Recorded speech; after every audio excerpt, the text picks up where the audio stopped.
Para nosotros es una enorme satisfacción comenzar a trabajar en conjunto con el Centro de Iniciativas Latinoamericanas. Hace tiempo que veníamos conversando con Juan Antonio y este es el primer evento que espero que sea el primero de muchos. El tema de esta noche es el peronismo, la democracia y los medios de comunicación. Espero que las expectativas para entender qué es el peronismo después de la charla no sean muy altas porque van a salir defraudados. Así, creo que hay un cuento que se adapta o se adaptaría a explicar qué es lo que nos pasa. Dios le concede a un argentino el deseo que quiera porque ha hecho una muy buena obra de caridad. El argentino le dice, Señor, yo no tengo miedo a volar en los aviones, lo único que te pido, si es posible, hacer una carretera desde Buenos Aires hasta Europa para que yo pueda ir por tierra a Europa. Y Dios le dice, no, de ninguna manera, eso es imposible, son 12.000 kilómetros, son profundidades insondables, otra cosa, elegí otra cosa. Y él lo piensa y dice, bueno, quisiera saber qué es el peronismo. Y Dios lo piensa y le dice, ¿de cuántas vías querés la carretera? Creo que eso explica más o menos de qué se trata esta noche. Vamos a tener una exposición de 4 intelectuales que se dedican al tema, 2 versiones de afuera de Argentina, la de Carlos Alberto Montaner y la de César Vidal, y de 2 periodistas y catedráticas argentinas que han viajado especialmente para esta presentación. Una de ellas escribió un libro que presentamos anoche, que es El inventor del peronismo, y están muy centrados en el tema de esta noche. Yo creo que cualquier exposición sobre el peronismo es, como diría Flaubert, es como una red de pesca en el mar. Tiene muchas cosas dentro, pero son enormemente más las que quedan afuera de eso. Y creo que eso es lo que nos va a pasar esta noche. Vamos a escuchar 4 versiones, pero de todas maneras creo que queda mucho para seguir discutiendo sobre el tema del peronismo. El primer expositor es el conocido de todos ustedes, Carlos Alberto Montaner. Supongo que la gente diría que no necesita presentación, pero de todas maneras se lo voy a presentar. Carlos Alberto es escritor, periodista y columnista de medios escritos, de radio y TV. Ha sido reputado por la revista Poder como uno de los periodistas hispanos más influyentes. Ha sido catedrático en universidades de Estados Unidos, de América Latina y de Europa. Es ahora también novelista con 2 novelas muy exitosas y nos ha planteado el tema de cómo se ve el manicomio desde afuera. Carlos Alberto. Muchas gracias, Guillermo. Muchas gracias, Juan Antonio, por prestarnos esta casa para esta actividad. Encantado de estar con ustedes, que son verdaderas expertas en el tema. Yo realmente soy una persona que me asomo al tema del peronismo, pero con unas limitaciones muy grandes. Y bueno, lo primero que voy a hacer es explicar el título, ¿no? El manicomio argentino visto desde afuera. Yo creo que de la misma manera que hay lo que llaman estados fallidos, pues son estados que no logran funcionar de alguna manera, hay estados que se comportan irracionalmente, que es lo que yo llamo el manicomio, es decir, que hacen cosas como muy extrañas que no se parecen a la conducta normal de los 25 países o los 40 países más desarrollados, más prósperos y que mejor funcionan en el planeta. Empiezo por decir, y estoy de acuerdo con el cuento de Guillermo, que el peronismo para mí es prácticamente incomprensible. Y citaba la vieja frase de Churchill sobre Rusia. Decía que era un acertijo envuelto en un misterio dentro de un enigma. Bueno, pues algo parecido es lo que podemos decir del peronismo. Primer disclaimer, dicho en gringo, que quiero hacer es que yo veo, como no podía ser de otra manera, yo veo la experiencia argentina desde la perspectiva cubana. ¿Por qué? Porque mi vida se formó cuando yo tenía 15 años y empieza la revolución y tuve el primer acceso a un líder carismático, pues eso de alguna manera dejó una impronta y dejó una manera de juzgar ese tipo de modelo de Estado guiado por un dirigente carismático y guiado por emociones, en donde Fidel Castro era un Mesías, el hombre que viene a salvarnos, y ya tenía una gesticulación como muy extraña, cosa que yo no me di cuenta en ese momento. Es verdad que era muy joven, pero tenía capacidad para darme cuenta de que aquel tipo que movía las manos y que funcionaba coléricamente y que movía su rostro de una cierta manera y que decía unas cosas tremendas desde la tribuna, pues era lo menos recomendable para guiar a un país. Un país hay que guiarlo desde la serenidad, desde el sentido común, desde la racionalidad. Y aquello era un profeta indignado contra los Estados Unidos, indignado contra el sistema, indignado contra los cubanos que no lo obedecían como él quería que lo obedecieran. Hay una expresión de un personaje que ya nadie cita, porque desde el punto de vista científico tiene muy poca importancia, que fue Mesmer, que hablaba del magnetismo animal, que era una manera de llamarle de alguna forma a esa atracción que generan ciertos personajes históricos.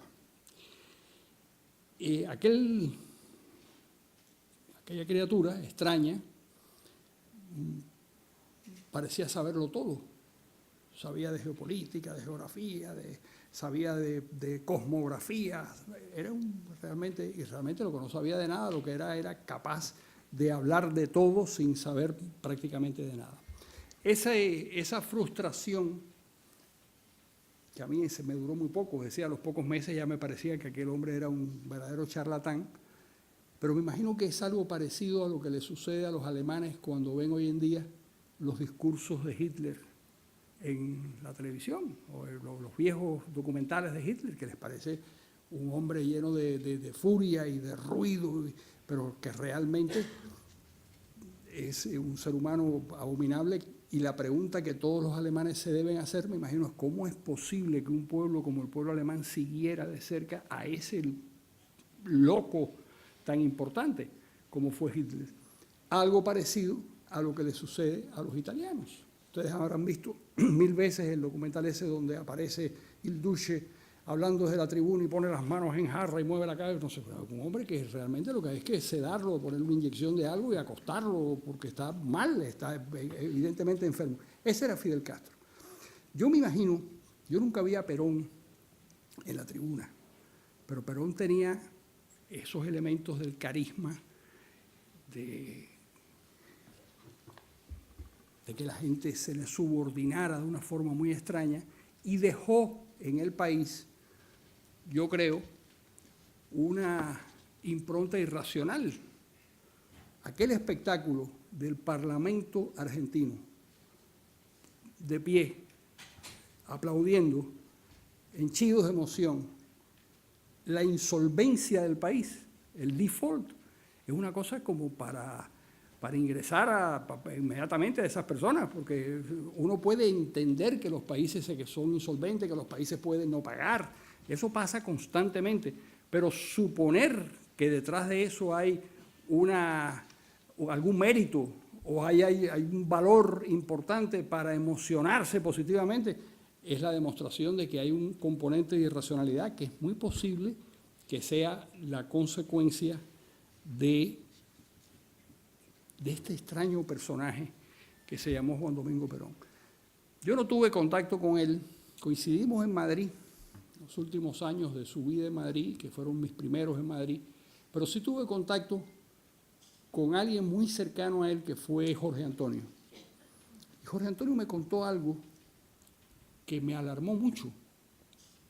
Me contó, yo no sabía nada de esto, que en el garaje de la casa estaba el ataúd de Evita. Bueno, eso me parecía muy raro, que uno tuviera el ataúd de la mujer, de la viuda, o perdón, de la esposa muerta en la casa, pero mucho más raro era que María Estela se llamaba, ¿no? Después se llamaba Isabelita, tampoco me puse, hasta el nombre era confuso. Se acostaba, eso me lo contó él, se acostaba sobre el ataúd para recibir los efluvios mágicos de Evita. Si yo pensaba, bueno, un líder político que permite que su casa sea un episodio de la familia Adams, donde se acuesta la nueva esposa para convertirse en la vieja esposa sobre el ataúd, es una cosa realmente, es una cosa que lo que denota es que hay una irracionalidad esencial en el comportamiento de esa persona. En aquella época me habló muy mal de López Rega, primera vez que oí el nombre del personaje. Parece que era una visita constante a la casa de Perón. Luego, todos aquellos símbolos el himno peronista. Perón, Perón, mi general, qué grande sos el primer trabajador. Es una cosa de locos, ¿no? Porque además había dos elementos. Si él efectivamente creía que era esa figura mesiánica, bueno, estamos en presencia de un ser humano peligroso. Pero si no creía eso y lo permitía, y lo toleraba y lo alentaba, entonces estábamos en presencia no del primer trabajador, sino del primer manipulador. Porque lo que hacía era jugar con las emociones de los argentinos. Luego, el hecho, primero, de que se comportara como una especie de creador curioso de dinastías, ¿no? Él le transmite una gran autoridad y un gran poder a Evita. Evita se muere, muy joven, se muere de cáncer, pero luego repite este comportamiento con María Estela y la convierte en la líder. ¿Por qué? Bueno, por la vía conyugal. Eso es de una irresponsabilidad total, porque si alguien conocía las limitaciones, por lo menos de la segunda esposa, yo creo que era el propio Perón, que tenía que conocer profundamente las limitaciones de esta señora. Y sin embargo, en una mezcla de vanidad, de irracionalidad, la convierte en la líder del peronismo. Luego, cuando trato de buscar cuáles son los orígenes ideológicos del... Bueno, Perón estuvo bajo la influencia del fascismo, sin duda, entre el año 39 y el año 41 estuvo en Italia, efectivamente, como agregado militar. Cuando regresa a la Argentina, trae, entre las cosas que trae, es el código de trabajo dictado por Mussolini, el famoso código de la Carta del Laboro, que se convierte en el código de trabajo del obrerismo argentino. Simpatiza, el momento en el que él se va de Europa, uno podía entender que Alemania e Italia iban a ganar esa guerra. Se va justo en el momento en el que se produce el ataque el momento en el que entra Estados Unidos en la guerra. Entonces podía pensar que la fuerza arrolladora de los alemanes les iba a dar la victoria. Pero era simplemente oportunismo. Bueno, probablemente era simplemente oportunismo porque este Perón es el mismo que luego le declara la guerra a Alemania. En marzo de 1945, unos 2 meses antes de la rendición de Alemania, y aparece Argentina como un país triunfador. ¿Pero para qué hace esto? Bueno, lo hace, entre otras cosas, por supuesto, para estar entre los vencedores, por una parte. Pero inmediatamente que termina la guerra, lo que hace es vincularse o vincular a algunas de sus gentes a los nazis que escapaban de Alemania.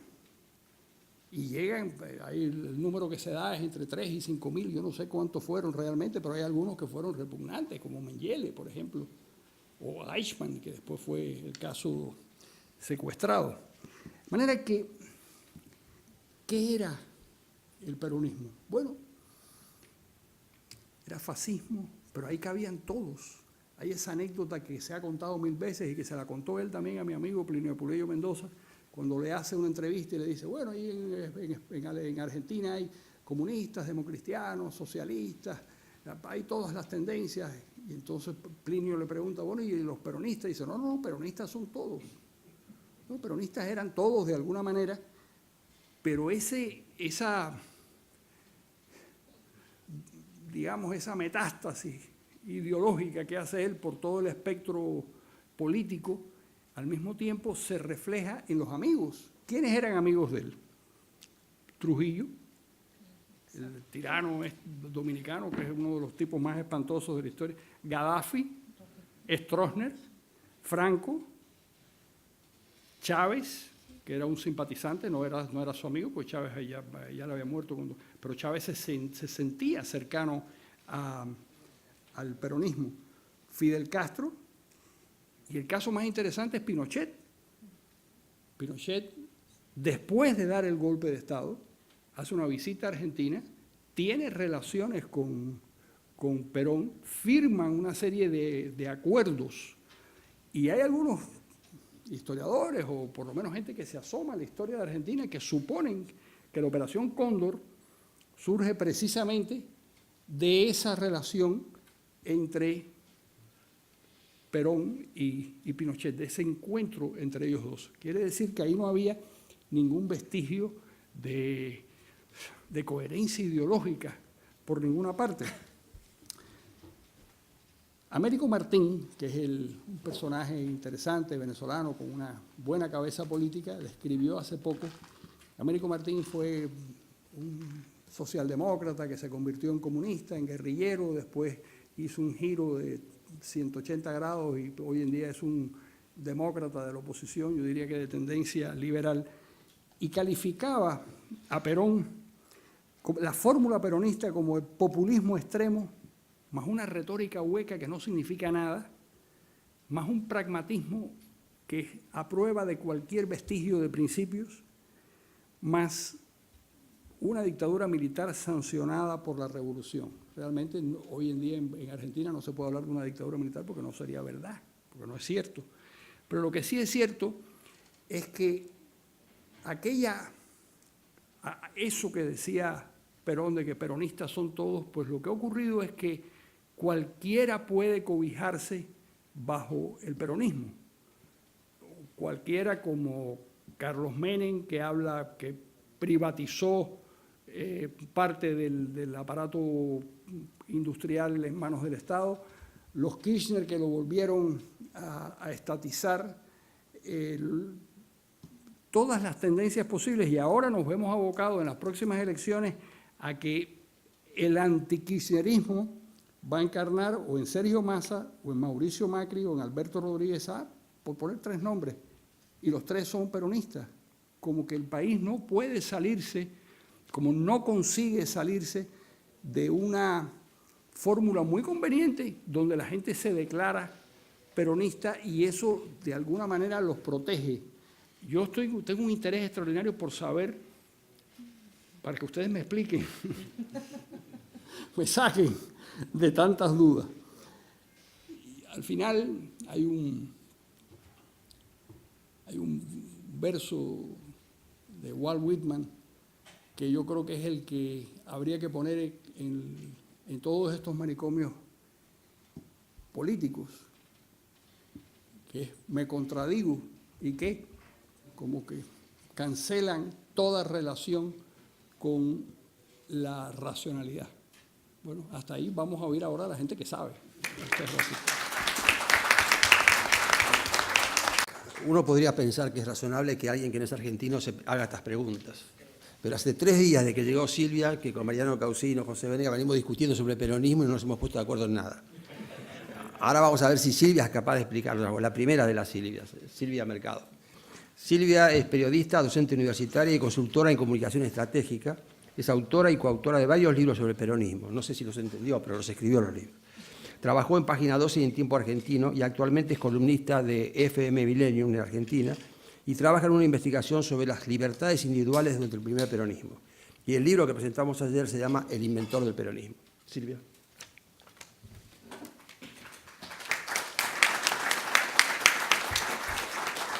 Bueno, gracias, Guillermo, gracias por este espacio.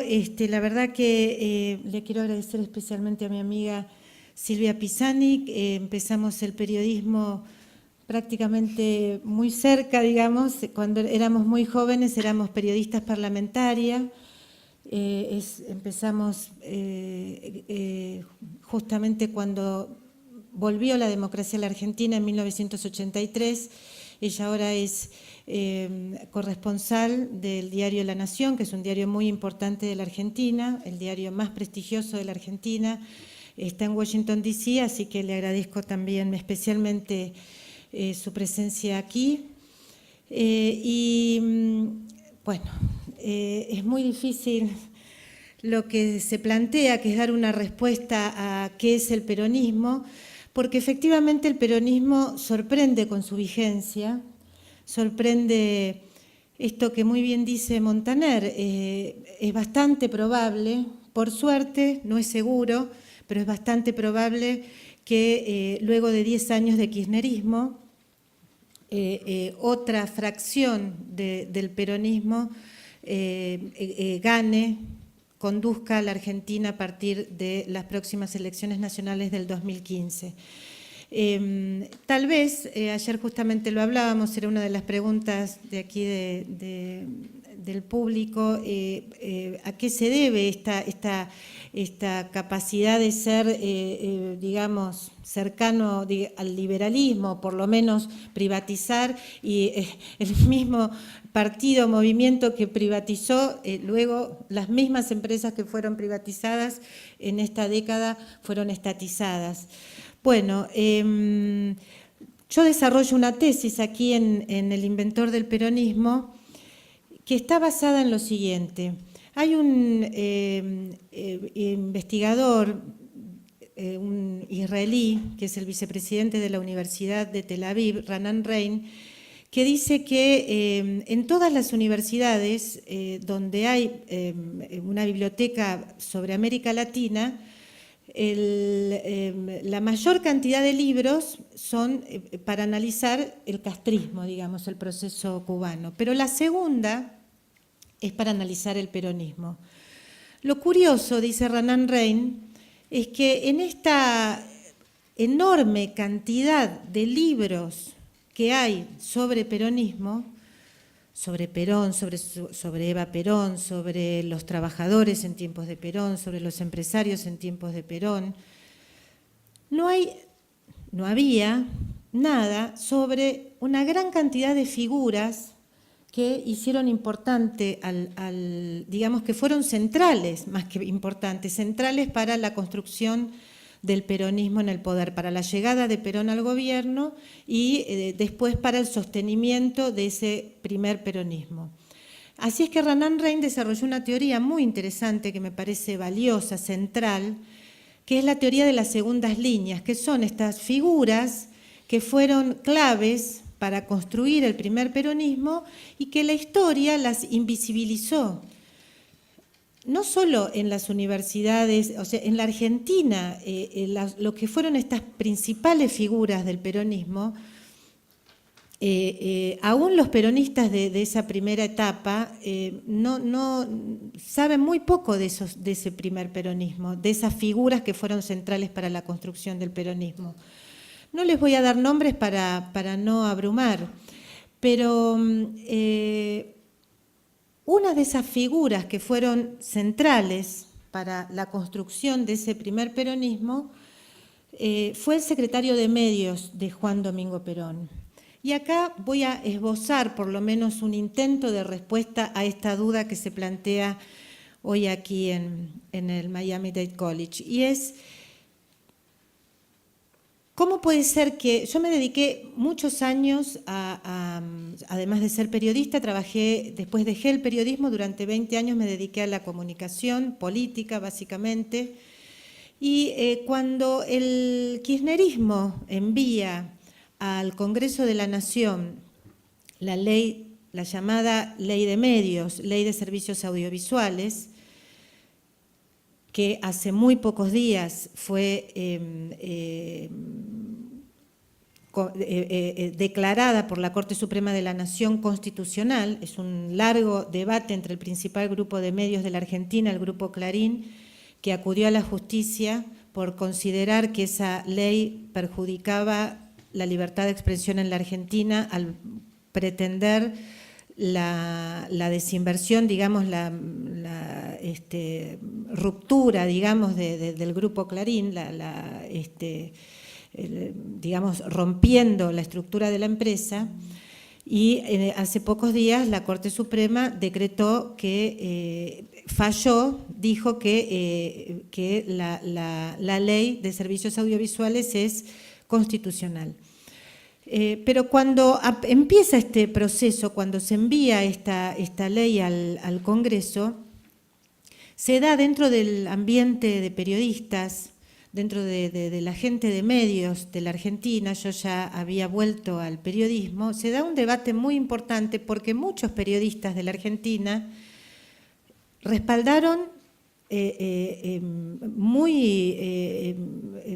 emocionalmente, se puede decir, digamos, se sentían que era una ley que defendía la democracia y la libertad de expresión, y se da un debate muy importante, algunos a favor de esta ley y otros en contra. En medio de ese debate, un amigo periodista recuerda, yo lo cuento en el libro, que su tío había perdido su trabajo, era el secretario general de un diario muy importante en la Argentina en ese momento que se llamaba El Mundo, ya no existe más, el mismo nombre que el diario español. En ese momento era uno de los principales diarios de la Argentina, y entonces él cuenta así en voz baja que Raúl Apol, el secretario de Medios de Juan Domingo Perón, llamó a la redacción él en forma personal para que su tío sea despedido del diario y para que además incluso no pudiera entrar nunca más al diario. Entonces, como yo estaba muy movilizada, se puede decir, por este proceso, este debate que se estaba dando en la opinión pública argentina en relación a la ley de medios, me pregunté, ¿pero y quién es Raúl Apol? ¿Quién había sido Raúl Apol? ¿Cómo habría llegado a Perón el secretario de Medios de Perón? ¿Cuándo habría muerto? ¿Cuándo habría nacido? ¿Qué tipo de formación tendría Raúl Apol? Cuando llegué a mi casa, empecé a googlear el nombre de Apol y me di cuenta que no se sabía cuándo había nacido, no se sabía cuándo había muerto, no se sabía qué tipo de formación tenía. No se sabía, por supuesto, cómo había llegado a Perón, no se sabía si tenía hijos, si había dejado alguna descendencia. Inmediatamente dije, bueno, esto es lo que yo tengo que investigar. Y me di cuenta inmediatamente que Raúl Apol es el secreto mejor guardado del peronismo. ¿Por qué es el secreto mejor guardado del peronismo? Justamente porque desde el aparato de comunicación del peronismo se creó el relato del peronismo, lo que nosotros sabemos de peronismo, lo creó él, y la condición para que ese relato funcione, para que sea creíble, para que tenga condiciones de verdad, para que funcione como certeza, para que no pueda ser puesto en duda, por lo tanto, es que el creador, digamos, el inventor, no sea conocido, digamos, es casi la condición elemental para que eso que inventó, ese relato que inventó, tenga el peso de la verdad. Empecé a trabajar la biografía de Raúl Apol y me di cuenta de una gran cantidad de cosas. Primero, que todo lo que nosotros creemos del peronismo original, que como bien dice el doctor Guillermo Lustó, en esa época no se creía porque se lo estaba viviendo, pero nosotros que vinimos después, lo único que sabíamos del peronismo, que además después fue perseguido, es ese relato que fue repetido como si fuera cierto. Por ejemplo, nosotros creíamos que el 17 de octubre, que es la gran movilización popular que logra sacar a Perón de la cárcel, primero creíamos que era un antes y un después definitivo, es decir, que no tenía nada que ver con el golpe militar que llevó a Perón al gobierno. Yo hoy a veces lo cuento y el doctor Lustó me dice, bueno, obvio que tenía que ver con el golpe militar anterior. Sí, será obvio para quienes estuvieron ahí o para, digamos, los que empiezan a investigar ahora, que son más jóvenes. Pero para nosotros, gente de 50 años, gente de 60 años, gente de 40 años, nosotros estábamos convencidos de que Perón había nacido como en un repollo, digamos, el 17 de octubre. No teníamos noción de que el proceso iniciado en 1946 era la consecuencia directa del golpe militar de 1943, porque ese relato, instalado desde el poder, construyó ese 17 de octubre, primero como una gran movilización, que no fue. ¿Por qué no fue? Porque las fotos que nosotros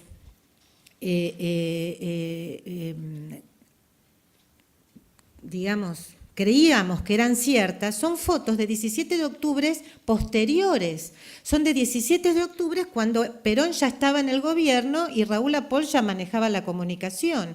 Entonces nosotros tenemos la idea de una Plaza de Mayo a full, llena, absolutamente plagada de gente, cuando en realidad los estudios de la época, cuando uno empieza a trabajar exactamente cuánta gente había, bueno, era muchísimo menos de la que todos creíamos. Y efectivamente, como venimos hablando aquí también con el doctor Mariano Causino, que es un investigador también argentino, un mes antes había existido en la Argentina, en Buenos Aires, una movilización muchísimo más importante, pero como no tuvo el aparato profesional de comunicación del Estado, bueno, ni se sabe que existió esa movilización. Como ese relato, digamos, que es una especie de realidad aumentada, hay una enorme cantidad de hechos construidos desde el aparato de comunicación del gobierno peronista, que estaba en manos de Raúl Apol, que tienen esa misma capacidad de generar verdad, de generar certeza, que está muy lejos de lo que realmente pasó. Por ejemplo, el renunciamiento de Evita, para nosotros. Bueno, por empezar, el personaje Eva Perón, Eva Duarte, digamos, que Perón, como bien dice Montaner, en relación a Isabel Martínez de Perón o María Estela Martínez de Perón, para nosotros los argentinos, bueno, sí, como conocimos más o menos que Isabel Perón era una persona que no estaba en condiciones intelectuales para ejercer la presidencia, pero de ningún punto de vista creíamos que Eva Perón tenía un perfil parecido. Sin embargo, lo tenía, es decir, era una persona sin formación, sin militancia política, era muy, muy jovencita. Hay muchos de ustedes que lo saben, pero para nosotros, para los peronistas, los que nos criamos con ese relato, tener la percepción, digamos, poder luchar contra esa percepción y enfrentarla con la información exacta o lo más precisa posible, implica empezar a mirar ese relato realmente como una construcción, digamos, como mínimo como una realidad aumentada, pero digamos como una especie de realidad orwelliana, que tal vez tiene algo que ver con la realidad, pero tal vez no. ¿Y por qué es tan difícil además investigar esa década de apariencias perfectas que aparece en el pasado argentino como el momento de la felicidad, donde un Estado protegía a los más pobres, a los más necesitados?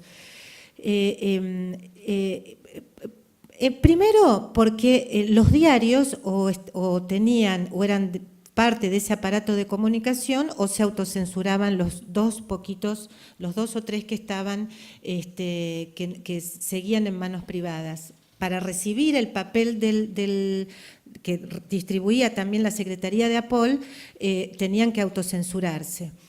Entonces, no hay ningún tipo de manera de contrastar ese relato con los diarios del momento. Ahí también me di cuenta, investigando esta década, la importancia de que no hubiera un periodismo independiente del poder para contrastar lo que el relato decía.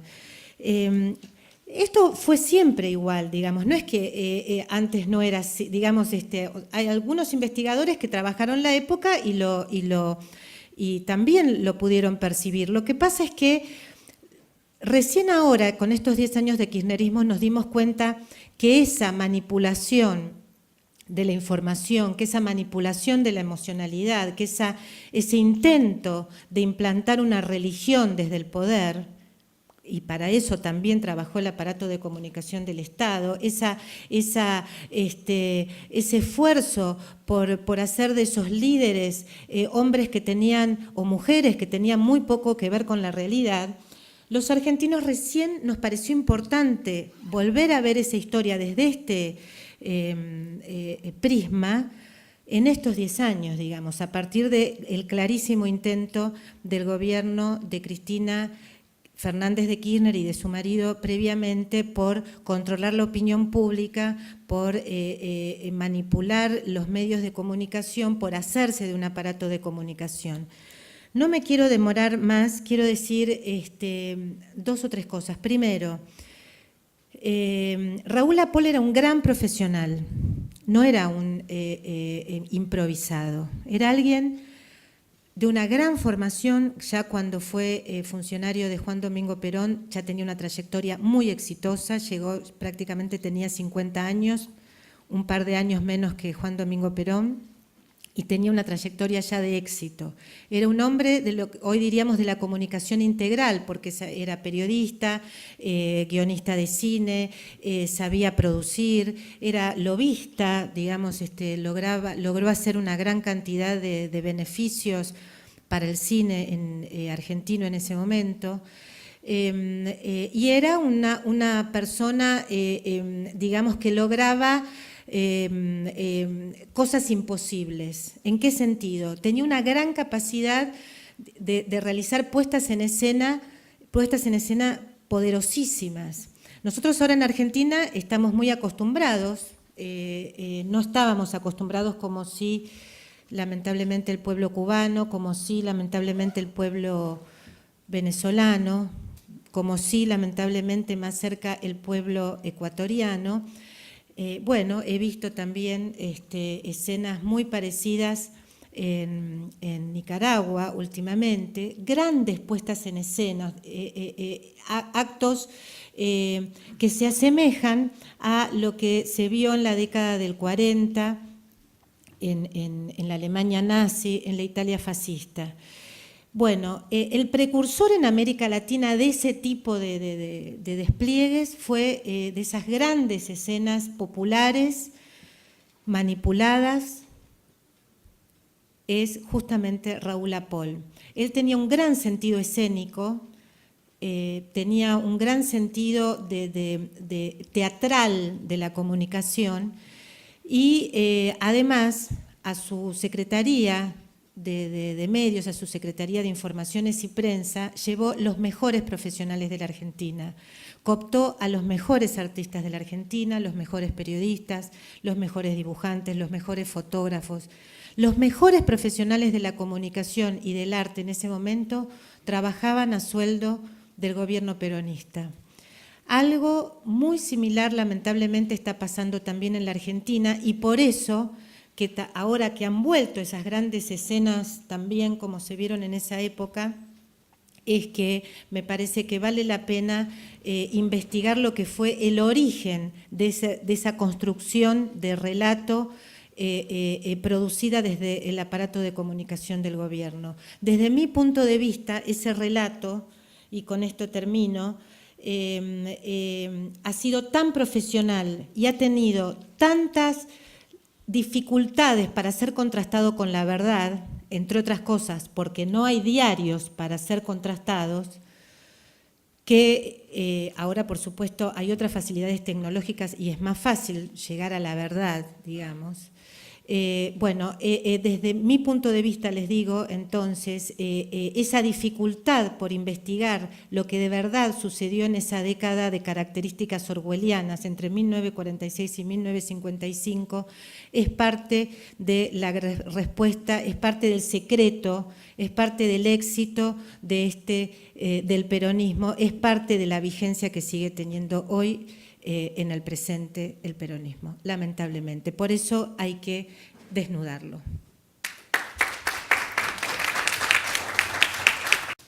Una de las cosas curiosas que nos pasa a la gente que ha estudiado el peronismo es que por lo general coincidimos en los hechos, es decir, con detalles más o menos coincidimos en los hechos. En lo que no nos ponemos de acuerdo es en la interpretación de los hechos.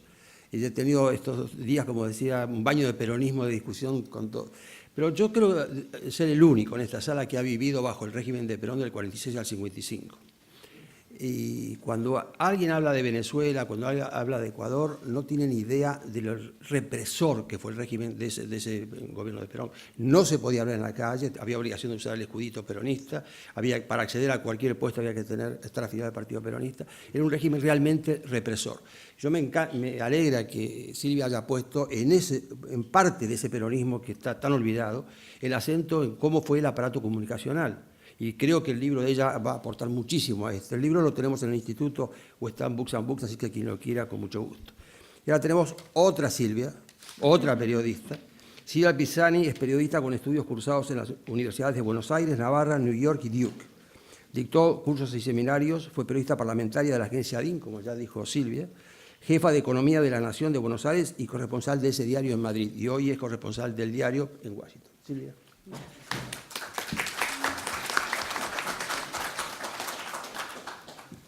Hola, buenas noches. Muchísimas gracias. Gracias por haberme invitado. Gracias, Silvia, por haberte acordado. Después de años de haber sido amigas, nos reencontramos gracias a la literatura. Qué vergüenza, pero estas cosas ocurren. Guillermo, muchísimas gracias. Siento un pudor enorme de estar compartiendo mesa, lamentablemente no vino, pero mesa, con dos personas que leí durante toda mi vida, el señor Vidal y nuestro amigo Hugo Montaner, y la verdad es que me siento con un poco de pudor aquí, así que les voy a contar lo que me pasó a mí con esta historia del libro de Silvia Mercado. ¿Alguno de ustedes es periodista, de los que están en la sala? Bien. ¿Solo alguno de ustedes es argentino o trabaja en periodismo argentino? ¿Sí? Bueno, porque a partir de ahora, si son periodistas argentinos o se dedican a la actividad en la Argentina, tienen que incorporar una serie de adjetivos y de expresiones que nos caracterizan, sobre todo si se nos ocurre preguntar. Tienen que saber quién es Mañeto. Mañeto es el CEO, el principal ejecutivo del diario Clarín. Esto es en lo formal. Mañeto en realidad es el culpable de todo en la Argentina. Si ustedes entran en la red Twitter y ponen Mañeto, van a ver que tiene la culpa de todo, desde la inflación a la inseguridad, a la corrupción, a la llegada de los narcos colombianos. Es un tipo terrible. Después, tienen que saber que si son periodistas, lo más probable es que ustedes sean una palabra que me encanta cómo suena, porque tiene muchas vocales. Sicario. Es muy bonita. Entonces son sicarios, ¿sí?, de otro. Yo todavía no sé quién es el mío, pero les juro que soy sicario. Tienen una actitud terrible que es la destitución. Si ustedes preguntan, por ejemplo, ¿cuánto es la inflación en la Argentina? Eso es una actitud claramente destituyente, o sea, tienen que tener mucho cuidado. Y luego tenemos una cuestión que se debe aprender y compartir, que es el relato, que es básicamente la realidad. Cualquier cosa que sea parte de eso, destituyente o Mañeto o sicario, va por ese lado. Esto es una caricatura, pero es para hacer un curso acelerado, solo tengo 10 minutos, no se los puedo explicar más rápido. Pero bueno, están pasando cosas raras en la actividad periodística en la Argentina. Y uno cuando dice soy periodista, a mí me pasa, soy periodista desde hace 30 años, o tal vez más, no saqué la cuenta, pero uno tiende a creer que la materia prima de un periodista son las noticias.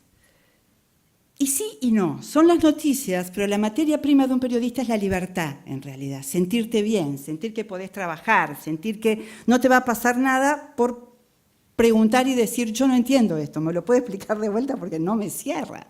Y no me cierran, no a mí una de las primeras lecciones que me dieron cuando empecé en el periodismo, los periodistas tenemos una vergüenza muy grande, aunque ustedes no lo crean, de preguntar en conferencias de prensa, porque muchas veces creemos que el otro sabe algo que nosotros no, entonces te da como un poco de pudor.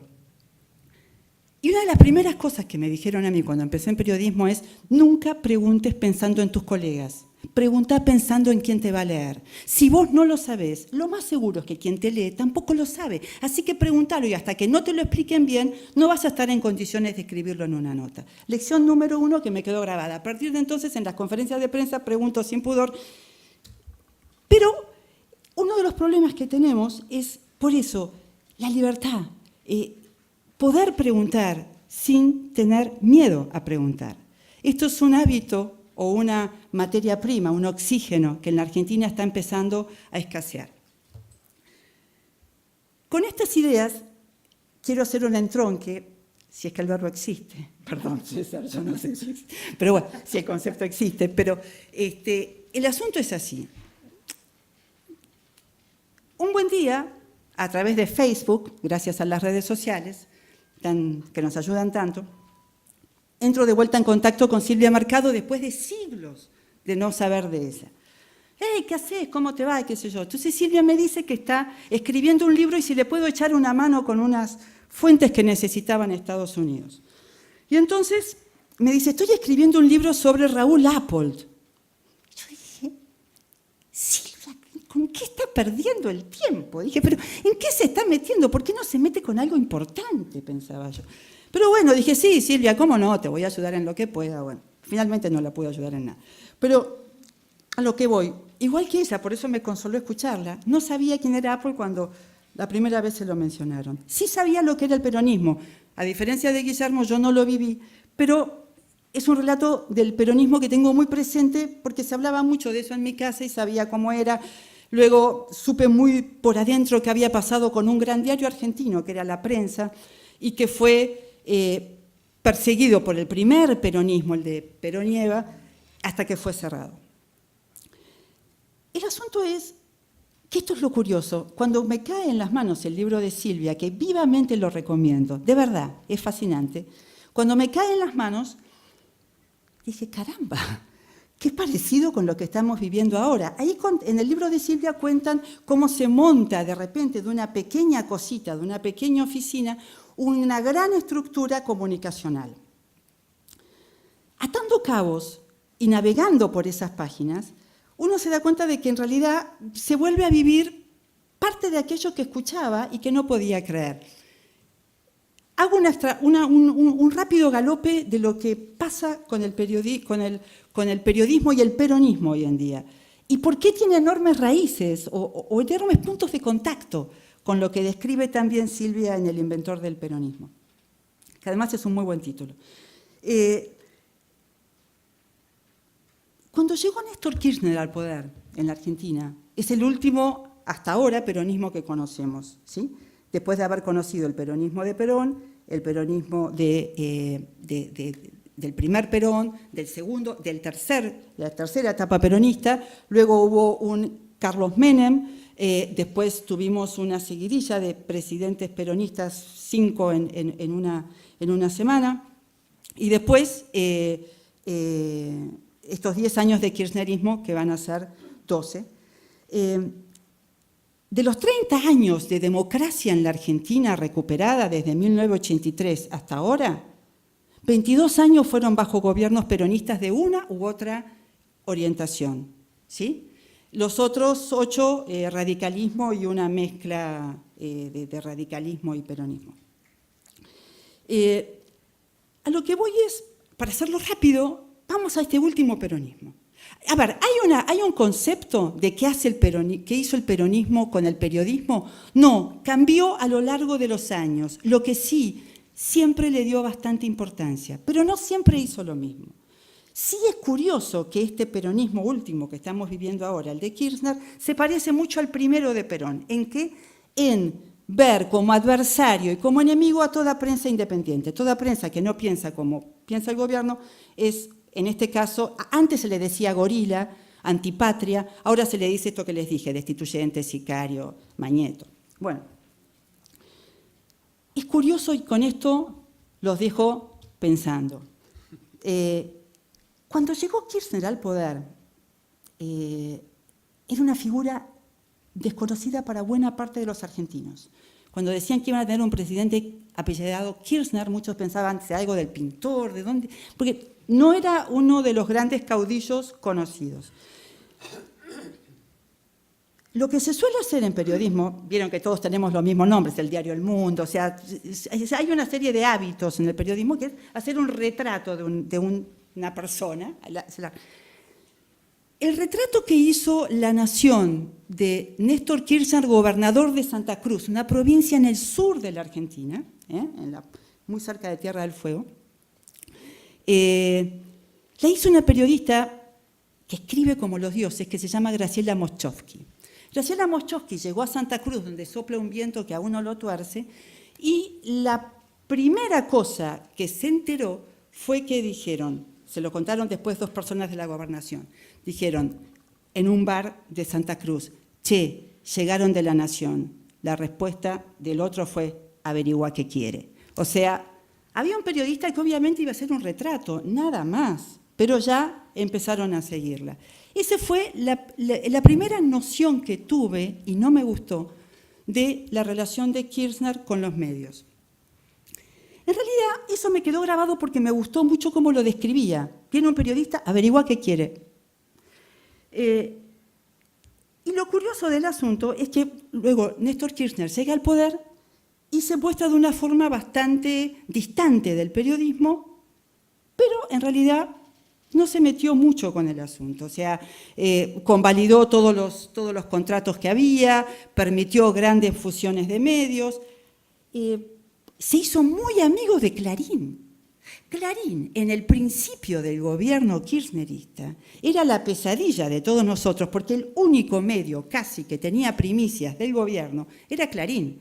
La Nación es un diario que compite fundamentalmente con Clarín. Ustedes no saben lo que era salir de gira presidencial, y uno no dormía, porque decías, ¿qué tiene Clarín que yo no tenga? Porque sabías que la primicia le iba a tener Clarín y no vos. Eran viajes muy incómodos. Hasta que pasa algo en la historia argentina reciente, que es, termina el mandato de Néstor Kirchner, asume Cristina, su mujer, y le pasan 2 o 3 cosas seguidas a Cristina que realmente le asignaron. Una, asume y salta al tema de la valija de Antonini Wilson, o sea, empezó mal, con un caso de corrupción enorme. Y al poquito tiempo salta un tema que es una cuestión que movilizó y empezó el quiebre del romance que había con el kirchnerismo en la Argentina, que es la movilización del campo por un tema impositivo de retenciones, un tema impositivo sobre la producción agropecuaria. Tan terrible fue eso.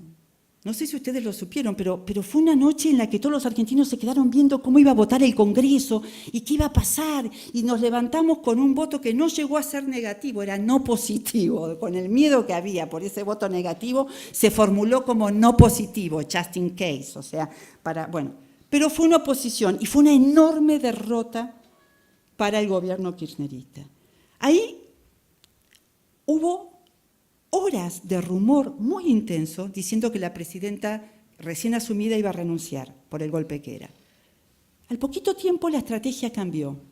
No renunció, eligió un enemigo, cohesionó al país, el enemigo fue la prensa, se lo sintetizó y a partir de entonces empezó una escalada verbal, de descalificaciones a periodistas que piensan distinto, se los acusa de destituyentes, se los acusa de sicarios, de trabajar por intereses. No se quedó en la cuestión verbal y en la descalificación, que es complicado. O sea, van a escuchar que la palabra complicado es una palabra que repetimos mucho los argentinos, pero de verdad es feo y es atemorizante ejercer el periodismo cuando te están lapidando por atrás, cuando te están erosionando. No se quedó ahí, hubo varias acciones más del gobierno, económicas, legales, la cuestión es tratar de acallarlo. Hay veces que esto cuesta creerlo, pero bueno, es la verdad, o es lo que yo puedo relatarles, es lo que yo vivo, es lo que yo veo. Hoy en día hay una nueva legislación recientemente aprobada para regular el sistema de medios. Es una muy buena ley, de verdad la ley es buena. Lo que yo creo es que como tantas buenas intenciones, se tiene una principal intención y a partir de ahí se la rodea de cosas bonitas muchas veces impracticables.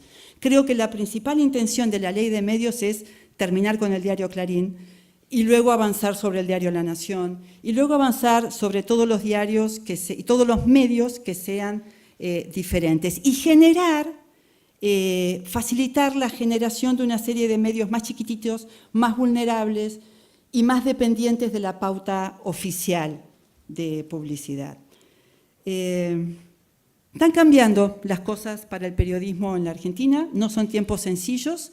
La última pregunta, y con esto los dejo, ¿hay libertad de expresión en la Argentina? Sí la hay, sí la hay. Lo que sí creo es que está amenazada y va a estar crecientemente amenazada. Fue un gusto estar con ustedes. Ahora viene lo bueno, quédense. Yo creo que hay una enorme diferencia entre el aparato comunicacional del primer Perón y el actual. Primero hay que ver en qué circunstancias estaba el periodismo en ese momento. En ese momento la radio no era lo que era hoy, no había analistas políticos, era todo música o programas cómicos. No había ningún medio escrito, excepto la prensa que había sido expropiada, La Nación que quedaba pero totalmente reducida. Y entonces lo que hizo el peronismo fue quitarle el trabajo a los periodistas y silenciarlos. En cambio hoy, donde hay una crítica en el periodismo, hoy se los persigue, hoy se los acusa. Y les cuento un episodio. La semana pasada estuvieron en Washington, en la OEA, 6 periodistas argentinos denunciando la falta de libertad de prensa en Argentina. Dos de ellos, uno es Magdalena Ruiz Guiñazú, cuando volvió a su casa se encontró con la inspección del IRS, que ya estaba esperándola cuando llegó a su casa del viaje. Y el segundo, esta mañana, a otro de ellos, a Horacio Leuco, lo asaltaron Alfredo Leuco lo asaltaron en la calle, le robaron todas sus pertenencias personales, donde estaba su computadora, que era lo que él más apreciaba. Y yo tengo una sola diferencia con Silvia, la segunda Silvia. Yo creo que en Argentina no hay libertad de prensa, libertad de expresión. Porque la libertad de expresión no es que alguien pueda hablar. Es cuando hasta el más cobarde puede hablar y cuando no hay que ser un héroe para poder hablar. Hoy en Argentina no hay libertad de expresión. Hay 2 preguntas sobre el peronismo. Una la hemos estado discutiendo acá, que es ¿cuál es el contenido del peronismo? La otra gran pregunta que se hace en América Latina a todos es ¿cómo dura el peronismo? ¿Cómo se mantiene? ¿Cómo subsiste? Se lo preguntan los chavistas a ver si es posible que el chavismo sea un peronismo, se lo preguntan los castristas. Y a esa pregunta le va a contestar nuestro buen amigo César Vidal. César Vidal, quiero presentarlo especialmente porque es una conquista de Miami reciente. Es uno de los intelectuales más importantes de Europa y se ha radicado en Miami, afortunadamente para nosotros. César es doctor en Historia, en Derecho, Filosofía y Teología, autor de libros de investigación histórica. El otro día le dije, escribiste 80, me dijo, no, son más de 80 los libros. Ha obtenido numerosos premios literarios y ha sido traducido a más de media docena de lenguas. Es defensor infatigable de los derechos humanos y se ha especializado, entre otras cosas, en el Holocausto. Él nos va a explicar por qué el peronismo subsiste. César.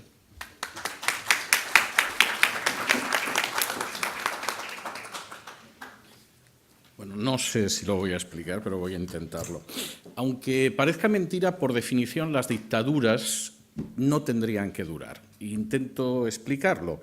La dictadura es una antigua magistratura romana que se aprobaba por un tiempo corto y que cuando la persona se había enfrentado con situaciones especialmente extraordinarias que amenazaban a la República, pues dejaba lo que había hecho y volvía a hacer sus actividades. Cincinnato, que da nombre a la ciudad de Cincinnati, fue un personaje que una vez que contuvo a los bárbaros se volvió a su casa y volvió a empujar el arado porque efectivamente era un dictador clásico. Por supuesto, no hace falta que diga que los dictadores que vinieron después de Cincinnato no tenían una idea tan clara sobre que las dictaduras tenían que ser más breves. Julio César era tan romano como Cincinnato y se ocupó de que el Senado lo declarara dictador perpetuo, que yo creo que ha sido el sueño de los dictadores que han venido después. Afortunadamente, las dictaduras caen, aunque los dictadores no quieran que caigan. Y en ese sentido, por supuesto, desapareció la dictadura de Pinochet, desaparecieron la dictadura de la Junta Argentina, desapareció, aunque fuera por imperativo biológico, la dictadura de Franco, de Chiang Kai-shek, e incluso aquellos que creíamos a finales del siglo XX que las que no iban a desaparecer eran las dictaduras comunistas, pues tuvimos la alegría de ver que la Unión Soviética desaparecía y arrastraba a la mayoría de las dictaduras comunistas. Las que quedan, en última instancia, son casi la excepción que confirma la regla. Y precisamente porque las dictaduras desaparecen, incluso aquellas que parecía que nunca desaparecerían, uno se pregunta cómo el peronismo parece que está quejado de una perdurabilidad inexplicable. es derribado, se mantiene, continúa décadas después de la muerte de su fundador y parece que se va a perpetuar, no voy a decir yo hasta las bodas del Cordero, pero parece que tiene unas cuantas décadas por delante. Fundamentalmente yo querría sugerir que el peronismo se mantiene, perdura de una manera aparentemente inexplicable por dos razones fundamentales. Y creo que esas dos razones, que son la combinación de un pragmatismo absolutamente despiadado y al mismo tiempo algo que casi es telúrico, místico y religioso, explica la perdurabilidad que no hay quien explique del peronismo. La primera de las razones es que yo personalmente estoy convencido de que pocas personas comprendieron mejor lo que era el fascismo de Mussolini que precisamente Perón. Por supuesto, la palabra fascismo o fascista se ha convertido en un insulto que suele lanzar la izquierda ante cualquiera que es su adversario, de manera que fascista puede ser, por supuesto, Hitler, Pinochet, George Bush, el presidente Kennedy o Juan Pablo II. Es decir, en última instancia, el término simplemente es aquel que no está con nosotros. El fascismo es algo, yo diría que bastante más fácil de delimitar, que tenía unas características muy concretas y que cuando uno conoce esas características comprende muchas cosas. El problema es que eso no suele ser tan fácil. Y desde luego Perón lo comprendió. Perón, además, tengo que decir que era un personaje que, independientemente de lo que se piense de él, no era vulgar. Cualquiera que haya tenido posibilidades de ver entrevistas suyas, yo tuve posibilidad en España en mis años mozos de ver alguna entrevista larga, pues veía que no era un personaje vulgar, no era un estúpido, no era un militarote como Chávez y desde luego no era una persona inculta. Se podía estar o no de acuerdo con él, pero evidentemente no era vulgar. Y él aprendió varias cosas del fascismo que me parecen enormemente importantes. Primero, aprendió que hay que controlar la administración de justicia. Esto ahora parece que todo el mundo lo entiende después de Chávez, Evo Morales, etcétera, pero eso no era tan claro entonces. De hecho, en la primera presidencia de Perón ya el gobierno removió a la Corte Suprema alegando que había apoyado golpes previos, lo cual era una forma de descaro verdaderamente descomunal, pero él tenía muy claro que lo primero que hay que controlar es la administración de justicia. Si uno controla la administración de justicia, el Estado prácticamente está inerme. Aprendió que había que controlar la prensa. Y en ese sentido tengo que decir que el libro de Silvia Mercado es un libro excelente al que yo solamente le pondría una objeción, y es que tiene un título mentiroso, porque pretende que trata solo de Apol y trata de mucho más. Es decir, el que compra el libro se cree que está comprando solo el bistec y le dan las patatas, los guisantes, la zanahoria e incluso el pastel del postre. Es un libro, en ese sentido, altamente recomendable. Pero, desde luego, él entendió que había que controlar la prensa. Y, por supuesto, esto ha seguido en el peronismo. La Ley de Servicios Audiovisuales del 2009 no es ni más ni menos que la actualización de una visión típicamente mussoliniana. Y, por cierto, tengo que decir que quizá para disgusto de algunos argentinos, el primer político que empezó a quitarse el saco en actos públicos no fue Perón, fue Mussolini. Y quien vea ciertos documentales de los años 30 contemplará cómo el Duce en un momento determinado iba conduciendo un automóvil y de pronto detenía el automóvil, se quitaba el saco y se ponía, por ejemplo, a segar, a hablar con los campesinos o cualquiera de estas cosas. Perón aprendió también del fascismo la idea de cómo controlar el sistema electoral. Y esto es algo que prácticamente hasta Mussolini nadie lo había pensado. Mussolini llegó al poder en unas condiciones de mucha fragilidad, porque formaba parte de un gobierno de coalición, y en un momento determinado se dio cuenta de que quería ser el único que efectivamente gobernara en Italia. Y eso implicó una reforma del sistema electoral que no es tan fácil. Bueno, Perón lo hizo muy bien. Por ejemplo, en las elecciones del 51, en la capital federal, donde no tenía una mayoría tan clara, redibujó de tal manera lo que eran las circunscripciones electorales que consiguió 23 candidatos oficialistas frente a 5 candidatos radicales. Todo esto con un ejercicio de cirugía electoral verdaderamente prodigioso. Es la copia casi al milímetro de lo que se llamó el listón en la época de Mussolini. Uno puede ganar determinadas elecciones si uno sabe exactamente cómo recorta las circunscripciones electorales. Y, por supuesto, Perón aprendió otra cosa que es enormemente importante, que era la idea de la tercera vía, que es una de las características específicas del fascismo. El marxismo siempre decía que el fascismo era como la degeneración del capitalismo, pero eso es una estupidez para cualquiera que lo conozca. La idea era que era la primera, tercera vía, y Perón lo captó perfectamente.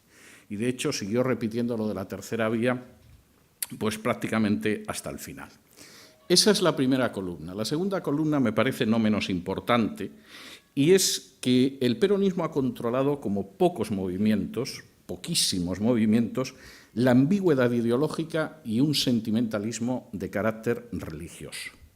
Cuando uno lee, por ejemplo, las 20 verdades peronistas, que Perón publica el 17 de octubre de 1950, a poco que uno las examine fríamente, subrayo lo de fríamente, porque si uno lo lee en la calidez del Perón, qué grande sos, evidentemente esto puede parecer una mezcla de la Suma Teológica de Santo Tomás y la Declaración de Independencia de Jefferson, pero cuando uno lo lee fríamente, la verdad es que las declaraciones, las verdades peronistas son tremendas. Por ejemplo, en la nueva Argentina los únicos privilegiados son los niños.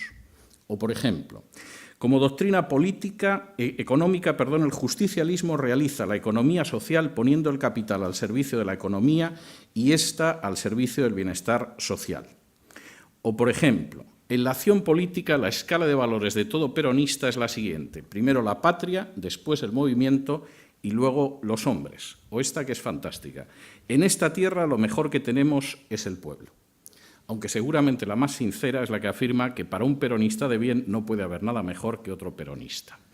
Bien, por supuesto, estas 20 verdades del peronismo, que son verdaderamente chocantes, tienen la profundidad ideológica de aquella famosa secuencia que aparecía en la serie de televisión que se llamaba Kung Fu, en la que un maestro ciego del monasterio Shaolin, en un momento determinado, le decía a su discípulo, el pequeño Saltamontes, el día que me puedas quitar la piedra de la mano te podrás marchar.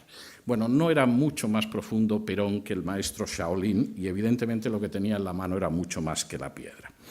Esto implica no solamente una enorme ambigüedad, sino además el hecho de que se crea todo un culto prácticamente religioso. Cualquiera que vea las imágenes de lo que fue el funeral de Eva Perón, cualquiera que vea las imágenes del funeral de Perón, la reacción de la gente es absolutamente religiosa. Es la misma reacción que se produce en fenómenos de tipo religioso. Y, por cierto, además, y en este sentido, el peronismo fue muy inteligente, pero también copiaba a Mussolini, supo crear fechas litúrgicas concretas, por cierto, falseándolas.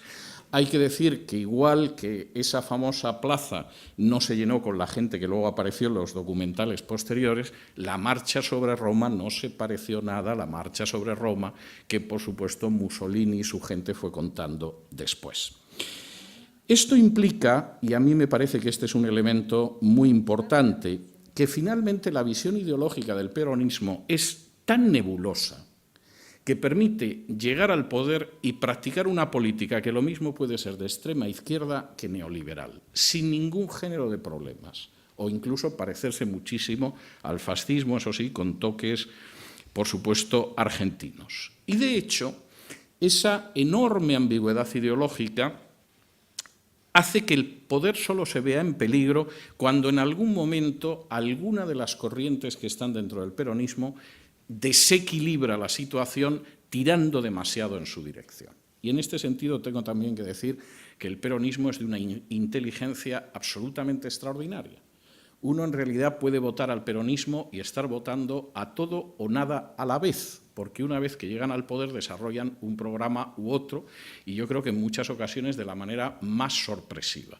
Pero eso forma parte de su grandeza, y realmente si uno estudia cuándo salen del poder o cuándo se mantienen, tiene mucho que ver con que mantengan ese mensaje catch-all, o por el contrario, en algún momento vayan hacia otro lado.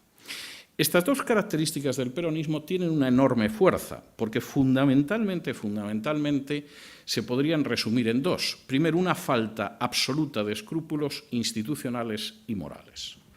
Para conquistar el poder y mantenerlo, se mantiene una falta total de escrúpulos hacia las instituciones y hacia la moralidad. Y eso permite laminar a la prensa, por supuesto, acabar con la independencia de la Administración de Justicia y, desde luego, cuando uno no tiene escrúpulos, las posibilidades de mantenerse en el poder son mayores, como entre otros han teorizado personajes como Maquiavelo.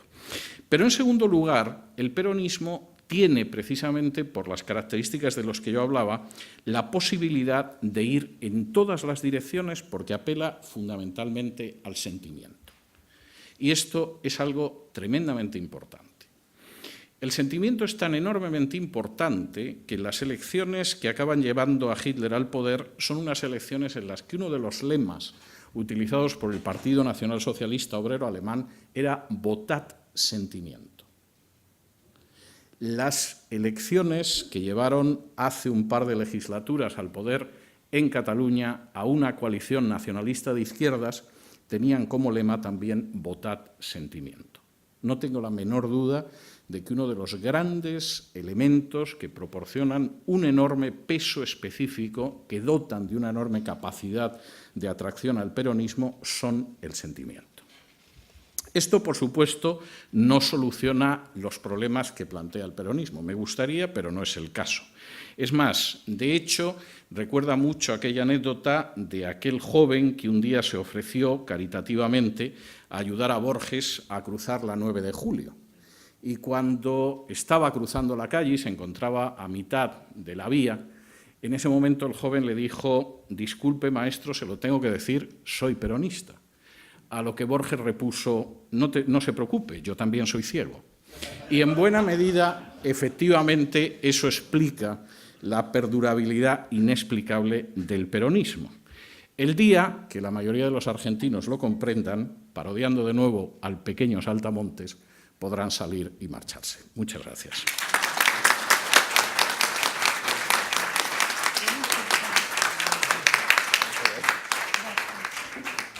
Bueno, solo me resta agradecerle a Juan Antonio por habernos dado su casa, a ustedes por acompañarnos y les pido que me acompañen a agradecerle a nuestros ponentes.